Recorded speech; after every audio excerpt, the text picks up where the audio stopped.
Hello print fam, welcome back to the channel. Today, talking about kind of my origin. People keep asking, and I wanted to have one little condensed place to send them to answer this question. So it all started because I couldn't find a job, and I had loved fixing computers. Tech was always something that I was passionate about and enjoyed. So I decided to print some flyers, and I just printed them on my home computer and took them out to my neighborhood to say, hey, here's my number. I fix computers. Give me a call. Got a few jobs and realized I needed business cards. So I went to print business cards and called the local print shops. And I believe the cheapest price for 1,000 business cards was around $100. I know it was at least $100. It might have been more because I was just shocked. I was like, why would I spend $100 on 1,000 business cards? Like, that is astronomically high. So I did some research to find out how I could sell business cards. So I did. I found some places, found some partners, and was able to do it for a lot less. And I started selling them for, I think it was less than I sell now. I think I was selling them for like $42 for 1,000 business cards, and I was still making money. Granted, it wasn't very much money, still not very much money for business cards, but that's kind of what got my foot in the door. Kind of the next thing that opened my eyes to printing was my buddy was getting married and wanted wedding announcements, and he just wanted, it was a 4x9 wedding announcement, so we just printed them as postcards. Used my same outsource partner. I still use them today, actually, and printed the wedding announcements. So then I tried to go after wedding announcements and still doing computers and still doing a little bit of printing and slowly kind of collecting customers. Working full-time. I actually was working for a disaster restoration company after a while, so couldn't find a job, started fixing computers. Then I went to a local computer shop and said, hey, I'll work for you for free just to get experience. They ended up just hiring me on the spot. Worked for them for like 6 months, then worked for another IT business. They laid me off because they shut down like 6 months after they laid me off. Then I worked for a disaster restoration company. So kind of the disaster restoration company is where I was doing more computer stuff because I wasn't working it full time, but I was still doing printing, just slowly like building up my client base, getting customers, and it was really basic things. Really, at the time, the only thing I was really offering was printed products. I slowly was starting to introduce promotional products, but it was really simple things like pens, like nothing huge. Left the disaster restoration company, went to another kind of construction testing company, left them and went to work full-time for a software development company. And that's when I realized I'm not gonna do this IT stuff all day and then go home and do more IT stuff. And that's when I kind of stopped doing IT and focused just on printing. The nice thing about printing, especially the way that I was doing it, was everything was outsourced. So I didn't have to do anything myself. I just really had to take care of the design and manage the design and make sure they were happy. I was drop shipping everything from my outsource partner directly to the customer. So it made it like simple. And it also helped me realize that IT was a one-to-one exchange time for money versus printing. I could change that metric. I could change it from a 2-to-1 or a 3-to-1 or a 4-to-1, where I would get more time than the money that I was spending. I was getting more money than the time I was spending. And so that's what kind of pushed me forward. I eventually bought my first piece of equipment. That was 3 years ago. And the reason I bought it was my outsourced partners discontinued doing contour cut vinyl. And I was selling quite a bit of it, and I liked doing it. And so I did the research and ended up buying my HP Latex. And that's kind of what started pushing me down the road of, oh, that takes a lot more time. Maybe I should think about quitting my job, to eventually where I am now, where I'm working full-time for myself rather than having a job. But that's kind of what started me down the path, was not being able to find a good way to do it. And I think that's the way a lot of people start businesses, or like do their own thing, because it's like, oh, I can do it better. That's really what it came down to. But I think at this point, the thing I like the most is I like sales, and I like the technology. I like the printers, I like the toys that it allows me to have. I think they're fun. I enjoy the fact that it's like, oh, can you do this? Yes, I can.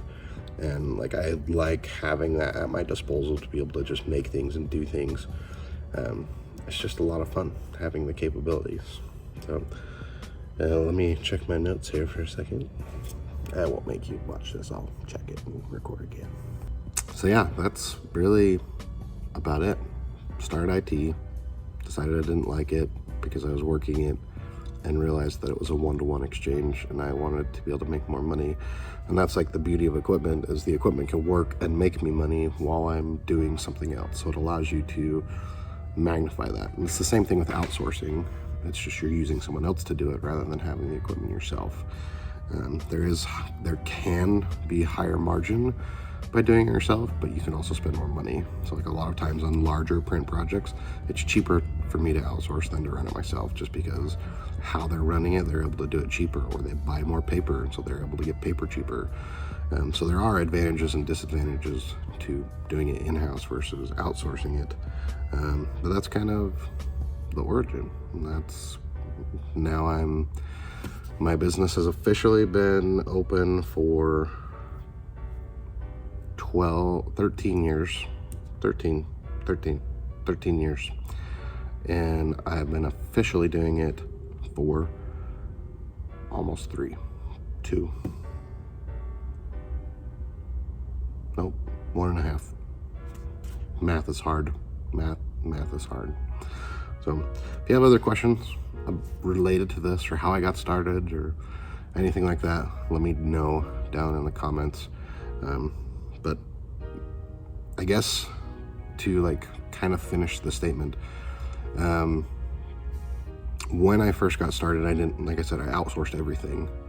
The very first piece of equipment I bought was a vinyl cutter. I spent $500 on it. Later, I came to find out that that was more than they cost brand new. I didn't know that. I didn't know the brand. I didn't know any of the information. The advantage, though, of buying that used was they showed me how to use it.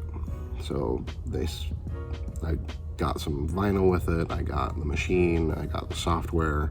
They showed me how to run it. But that I got a year or so into it. And then, like, I remember talking to my wife about buying a heat press, because I was like, hey, I want to do this heat transfer vinyl, and I want to spend $300 to buy this heat press, and I'm super nervous about it, and like, do you think it's okay? Can I do it? And like, I was so nervous, like, out of my mind. I can't believe I'm going to spend $300 on this heat press. And I did it, and it was worth it. It was great. I was outsourcing some shirts, and they wanted names, and so someone screen printed them. I cut the names and heat pressed the names on, and I've continued to do that, and the heat transfer grew and grew, and now I have almost a $3,000 heat press. And I don't want to talk about all the other machines, but I definitely, like, don't look at my shop now and think, oh, I can get there overnight. Like, you could, theoretically, if you had the money already, or you have really good credit and can buy a bunch of stuff. But my process was slow, and it was very, like, hard. The decisions, like, I remember buying my grommet punch, which was $60, $50, and thinking, is it gonna be worth it? I don't know. now I spend 50 bucks on things without thinking about it, or 300 bucks. Like, got a pallet of paper that I spent $2,000 on because they're running out of paper and I needed paper and didn't want to not have paper, so I spent a bunch of money to have paper on hand. So you'll get to a point in your business where you can spend a little bit more money, or do a few more things that like don't hurt as bad. Like before, I used to compare everything to the car that I had, and I paid $3,000 for that car, and like, I paid $3,000 for my car. Like, how can I spend $500 on this thing? And now it's like, that brand new is close to $3,000, or like this AC swamp cooler was $400, and it's like, I need to be cool. Like, I just spent it, wasn't a big deal. And so you'll get to the point in your business that things mean less, just because you're doing better, you're making more money. But definitely it was a long time before I was comfortable spending more money, and now I don't even want to show you my credit card statement every month because it's ridiculous how much money I spend on stuff. But it's worth it. The business is growing, it's expanding, and things are continuing to go in an upward direction. So know that starting slow is okay, and that's where I was, and that if you continue to work at it and go through those struggles, like I had days that it's like, holy cow, I lost a lot of money, or oh man, I screwed up really big, and just know that if you just continue to push and move forward, that in the end you will succeed if you go for it. So hope that helps. Thanks for watching. Thanks for editing the video cam. If you guys want to support the channel and my efforts here in making these videos, there are links to do so down in the description. We'll see you in the next one.